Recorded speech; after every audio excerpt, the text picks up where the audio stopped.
Hello, welcome to the Stockout. This should be a fun one, not only because I made my way to Chattanooga and get to do it in Yeah. studio, but we also have a great guest today.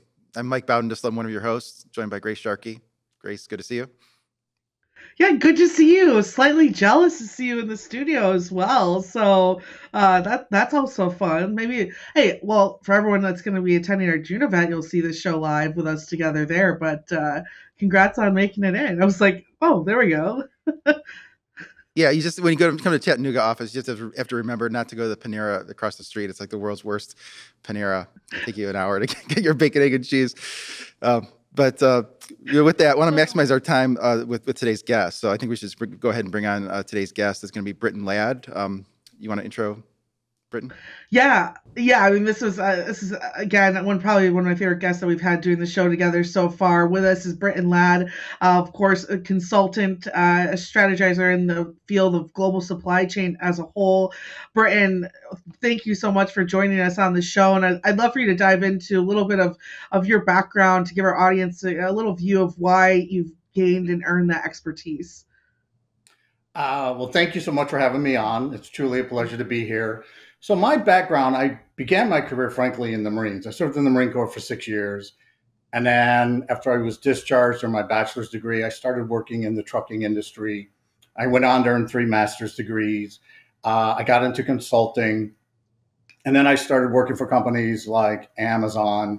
And so over the years, I've really been grateful and fortunate that I've been exposed to some really interesting opportunities globally in supply chain, lots of retail work. I've always been very curious about business, and I really fell in love with consulting, and I fell in love with research. And I've spent a lot of time really researching retail globally, supply chain globally. Mm-hmm. And along the way, I've just started to write a lot of articles, a lot of posts on LinkedIn. I'm a former writer for Forbes. And it's just given me this background and, frankly, these capabilities that allow me to have an opinion on many different topics and leading to being able to be on a show like this. Yeah, certainly that's something I gather from just looking at your LinkedIn posts. You're really interested in a wide range of topics. What are some of the most topics that you're finding the most fascinating right now that you're talking about? So the things that I'm really paying the most attention to, number one, I'm looking at AI, spending a lot of time with that. I have clients that have contracted me to do some AI work for them. Certainly a lot of things related to automation, certainly humanoid robotics. I'm paying a lot of attention to that. And then I just look at different businesses. I'm following what's going on with Amazon and the FTC religiously. I'm certainly paying attention to what's going on with Kroger and Albertsons. I'm watching Starbucks very carefully. I think they're in a world of hurt. And I'm just simply really watching what's going on globally in terms of the economy. So these are the things that I'm focused on a lot. The other thing I should say is I write a lot about Tesla. I think Tesla, again, is one of these companies that's in a world of hurt. People don't realize how vulnerable they are. And so I spend time really focused on that topic, the topic of EVs as well. I want to step back on the AI and robotics topic that you touched on. Clearly, it's a lot of what I spend my day researching in as well. And I'm interested from your expertise, like where do you see this being deployed right now? It's very useful. And even the opposite of that, where do you see maybe too much hype of where AI could be deployed, but maybe it's not quite ready for yet in our field? Well, I honestly believe that very little AI truly has been deployed across supply chain, across retail, across CPG. Now, there are companies that claim that they've done this, but when I've actually evaluated what they've done and I've evaluated their technology, it's really very minute amount of AI. And so I think there's still a tremendous amount of work to do there. I say to everybody, AI is really still in its infancy, so we have a lot of work to go to.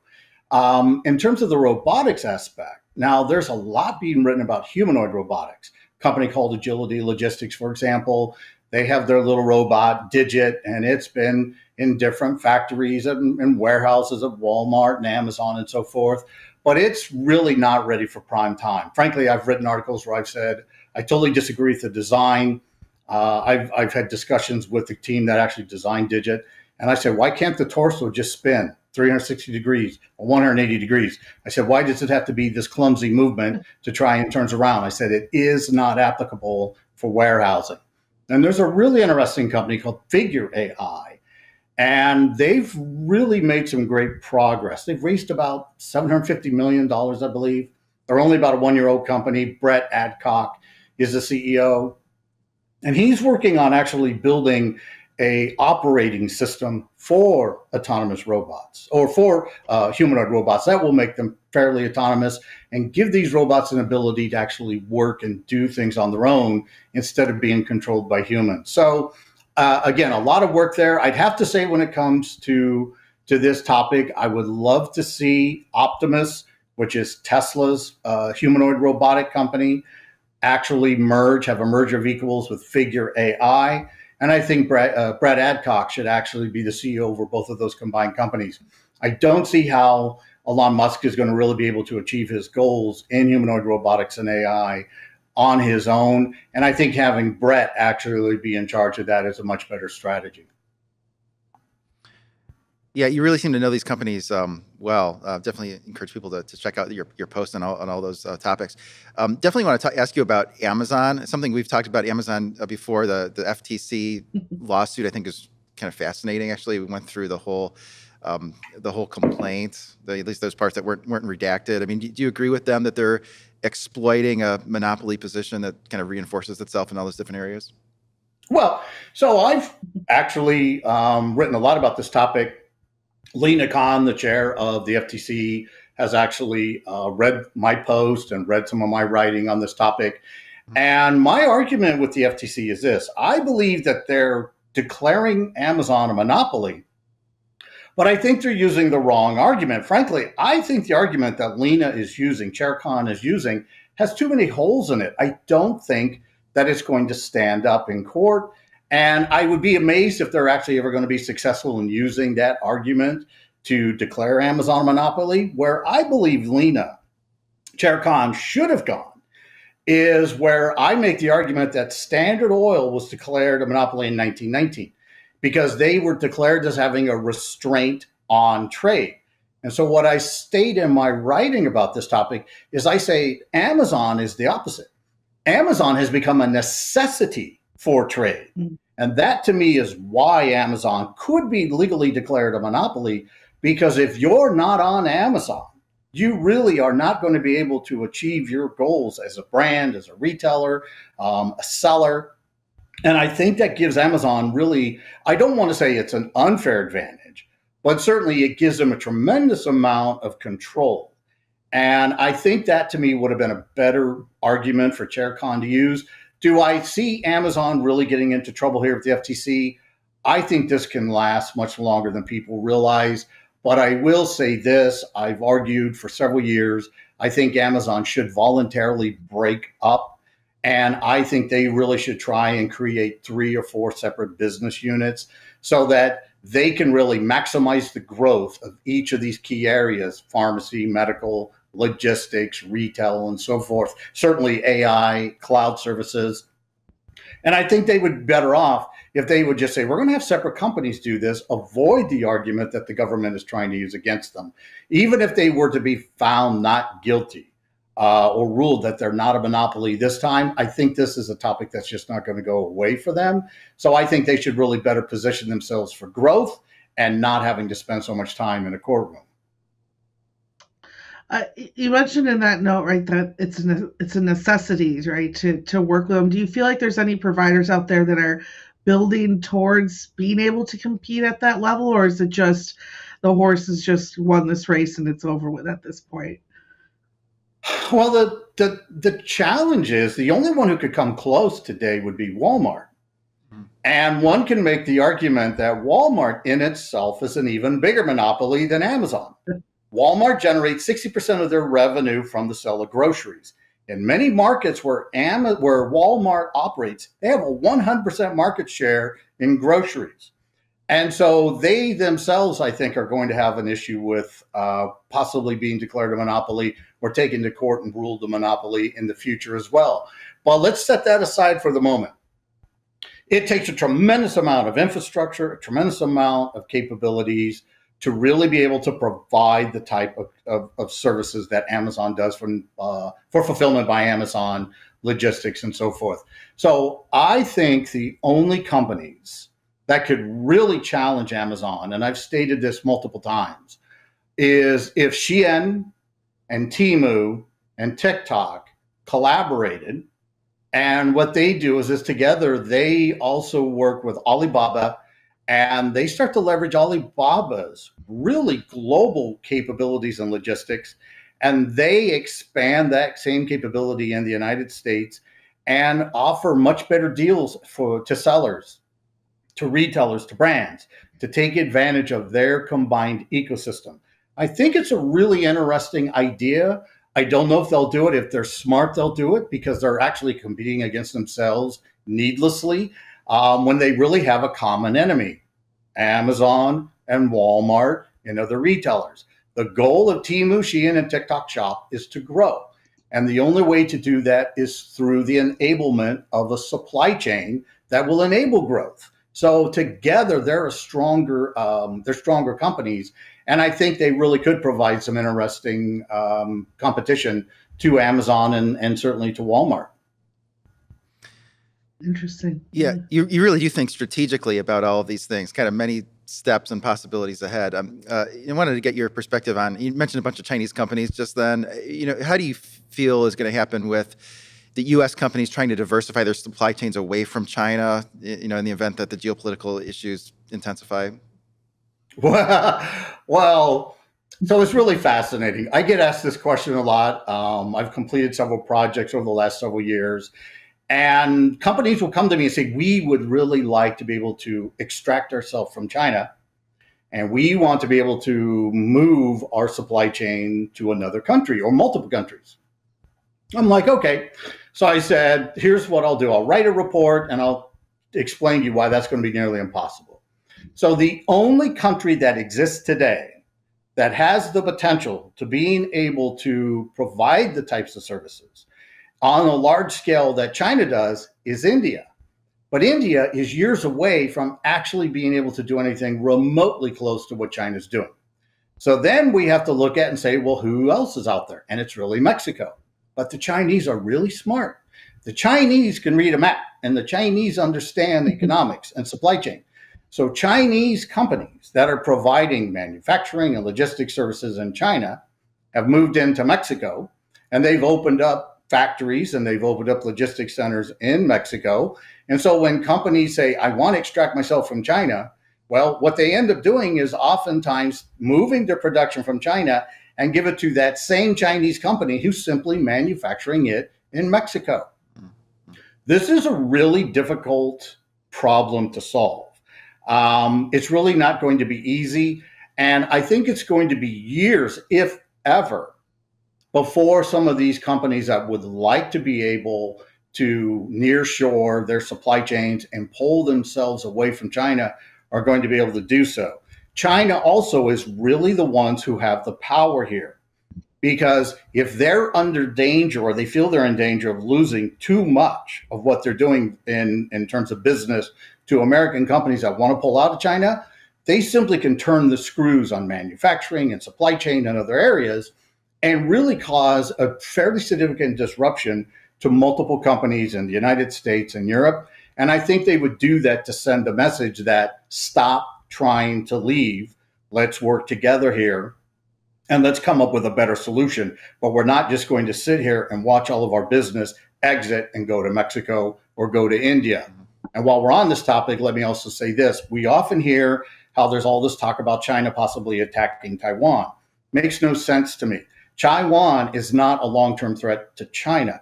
The biggest long-term threat to China is India. And if China was going to attack anyone, it doesn't make sense to attack Taiwan. It makes sense to attack India and eliminate that long-term threat. But this isn't a political show, so we won't dive into it. Well, could you elaborate a little bit for the audience that's not familiar with maybe the infrastructure, the the challenges behind moving that to India or partnering with India, like we've seen so far clearly with Mexico. What growth needs to take place in order for India to be maybe more valuable to manufacturers as well? So I'm so grateful I had the opportunity to spend about a year in India several years ago. There are 29 states in India. I was fortunate to travel to 27. Some of them I was only in for a day, so it's not like I'm an expert on all things India. However, when I was in India, I was researching their logistics network, their infrastructure, their port structure, everything. And what's really missing in India is infrastructure, logistics infrastructure that allows India to build factories, manufacture, and then to be able to ship this product virtually anywhere in the world. And the other challenge for India is that the people of India, the majority of people of India who are skilled, are really skilled in IT, not manufacturing. It's not a skill set that they really have. And so India is going to have to find a way to train their population to work in factories. They're going to have to attract people in India to want to work in factories. They're going to have to build the factories. They're going to have to be able to source all of the raw ingredients, be able to have that arrive within India at a port, be transloaded from a port in India and taken to different areas throughout India, where it can then be put to use in manufacturing. And then you have to have the software, you have to have the roads, you have to have the logistics facilities, the warehouses, the fulfillment centers, the trucking companies, the drayage companies. It just goes on and on. Many parts of India are devoid of any type of modern day logistics infrastructure at all. And so that significantly limits the ability of India today to become a major player. People ask me all the time, so how long would it take India to really become as dominant or capable of doing this as China? And frankly, it could take a decade or more. So that's going to be a major challenge. Prime Minister Modi of India, he actually is not really putting this or making this a priority. He's still more focused on IT and tech-related business within India. And so I think that's going to also be a challenge. I think India is really going to need to have more leaders of the upper and lower house, the Rajya Sabha and so forth, in the Indian parliament, Indian government, that are going to have to be able to say, we've got to make this a priority. Yeah. Very interesting. I want to ask you about something you mentioned right at the beginning of the show. You said Starbucks is in a world of hurt. We did see the earnings last week, pretty ugly. I know they're getting more competition overseas, but why is Starbucks in a world of hurt? Well, the problem with Starbucks is that they, for some reason, have themselves convinced that their menu is their competitive advantage. And it's actually their Achilles heel. What the team at Starbucks isn't understanding is the concept of complexity. And so their menu, Starbucks menu, is so complex that it's creating the poor customer experience that's taking place in Starbucks. So in essence, the complexity is what's driving the poor customer experience. When you speak to executives at Starbucks, they're like, oh, but we have to do this because we want to be able to meet the needs of our customers. And I said, that may be true, but you don't need to have so many combinations of products that one can order. I said, you need to be running mathematics and statistical analysis and introduce stochastic modeling into the equation as well.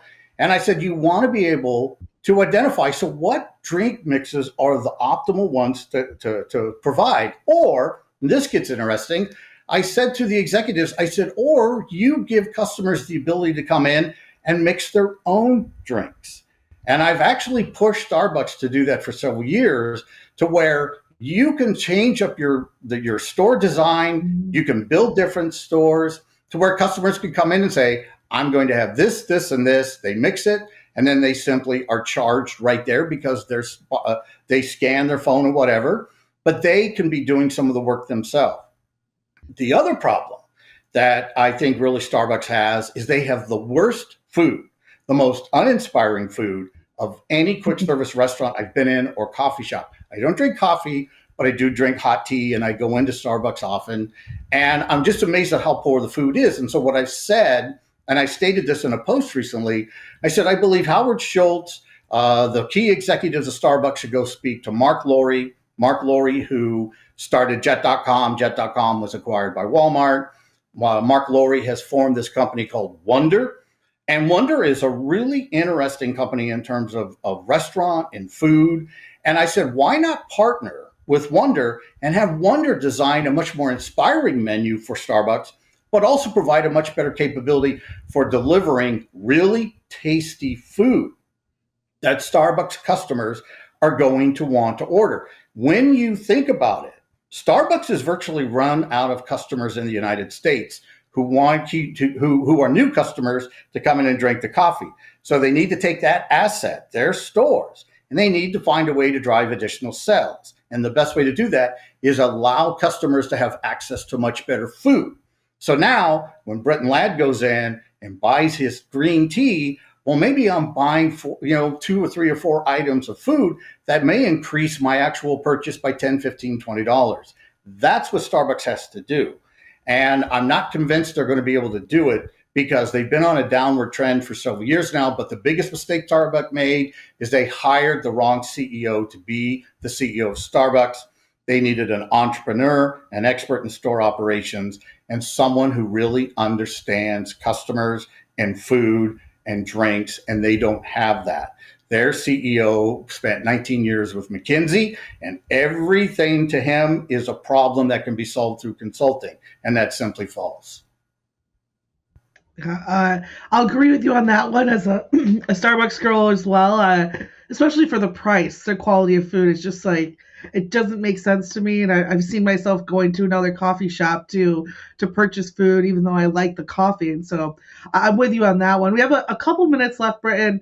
I'm wondering, what's on top of your mind right now? What's the next LinkedIn post that you're looking to share? What concerns you today, starting this week, a bright sunny Monday, going into supply chain? What's your biggest concern looking into the challenges that we're seeing across the globe?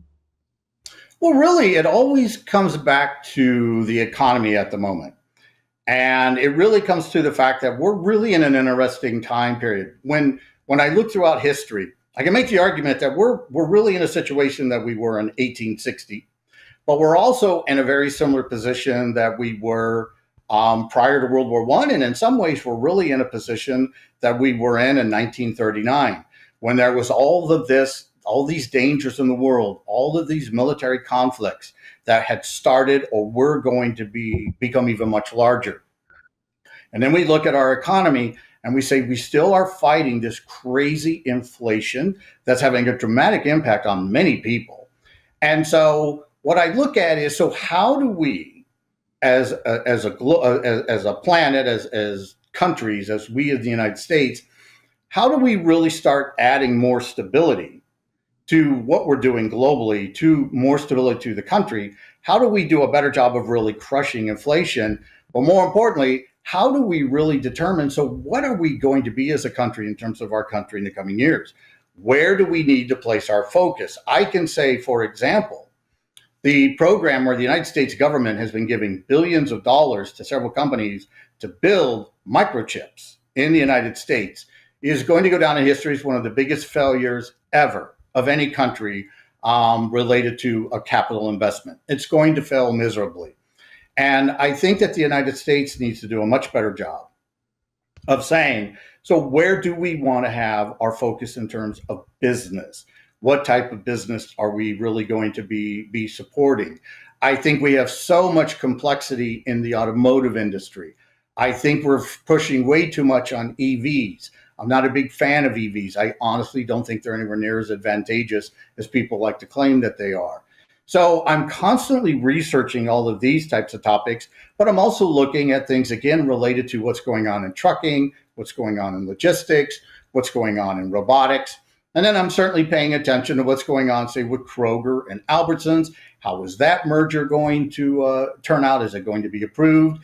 Because there are lots of things taking place, lots of decisions that have to be made. that when we step back and say, so where are people hurting the most? Most people are hurting every time they go to a grocery store, and they're spending the highest percentage of their income that they spent in the last 30 years.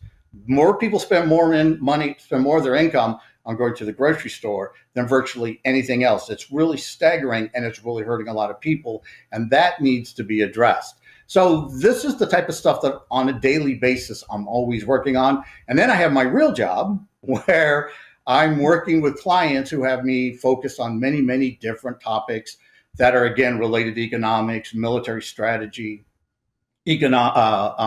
robotics, supply chain, things like that. So I'm staying quite busy. I try and write at least 1 to 2 posts a week because I know I have a big audience out there, and I really do enjoy sharing my opinion.